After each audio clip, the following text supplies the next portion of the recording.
बुलढाणा जिल्ह्यातील नांदुरा तालुक्यात असलेल्या ग्राम वडनेरभोलजी येथे ग्रामपंचायतच्या कार्यालयासमोर उभा असलेल्या कारमधून काच फोडून 3 लाखाची रोकड पळविल्याची घटना उघडकीस आली आहे।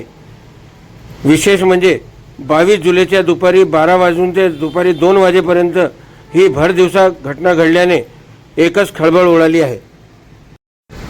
कारचे काच फोडून 3 लाखाची रोकड लंपास करणाऱ्या दोघांचे फुटेज सीसीटीव्ही कॅमेऱ्यात कैद झाले आहेत। नांदुरा येथील डांगे लेआउट डांगे नगर भागात रहिवासी असलेले गोपाल रामराव ठाकरे हे वडनेरभोलजी येथील ग्रामपंचायतमध्ये अधिकारी आहेत। दरम्यान त्यांनी 22 जुलै रोजी स्टेट बँकेतून 3 लाख रुपयाची रक्कम काढली। त्यांच्या मुलीचे ऑपरेशन असल्याच्या कारणाने त्यांनी ती रक्कम काढून स्वतःच्या कारमधील डिक्कीमध्ये ठेवली व पुणे जाण्यापूर्वी ग्रामपंचायतची कामे आटोपण्यासाठी ते वडनेरभोलजी येथे गेले। दरम्यान ग्रामपंचायत समोर उभ्या केलेल्या कारचे काच फोडून अज्ञात दोघांनी 3 लाखाची रोकड चोरून नेल्याची घटना घडली आहे।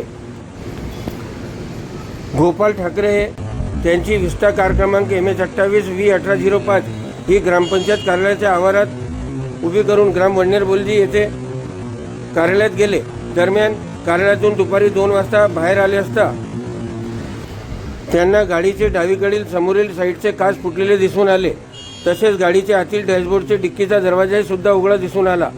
म्हणून त्यांनी त्या डॅशबोर्डच्या डिक्कीत ठेवलेली रक्कम पाहिली असता अज्ञात चोरट्यांनी ती 3 लाखाची रक्कम चोरून नेल्याचे समोर आले आहे। सदरची घटना ही सीसीटीव्ही कॅमेऱ्यात कैद झाली असून नांदुरा पोलिसांनी 2 अज्ञात दुचाकी चालकांविरुद्ध पोलिसात विविध कलमान्वये गुन्हा दाखल केला आहे। बुलढाणा नांदुरा येथून खबरे शामतकसाठी पुरुषोत्तम भातुरकर व अशोक जसवानी।